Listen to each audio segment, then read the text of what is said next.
Every day feels like a battle. Judged for the way I sway, scorned for my gentle demeanor.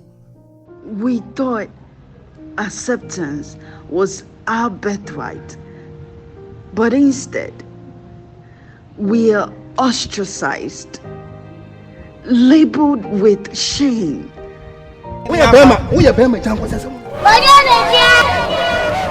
They try to correct us, to mold us into their narrow definition of normal. But this is who we are. We can't change even if we try. I'm tired of hiding. Tired of pretending to be someone I'm not. Can you imagine living every second thinking about your mannerism? No. Take a moment to imagine such a life. Would they ever see past the assumptions? Would they ever understand that not all who sway are the same?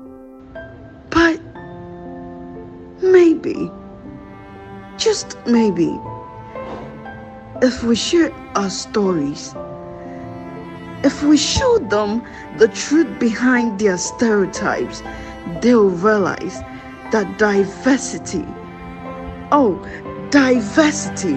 is what makes us beautiful.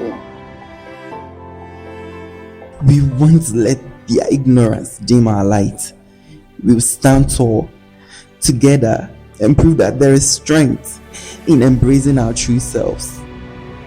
We'll be the voice for those who feel silenced, the defenders for those who are misunderstood. We are worthy, we are valid, and we refuse to be charged by the stereotypes. This is our truth, and we won't let anyone dim our light.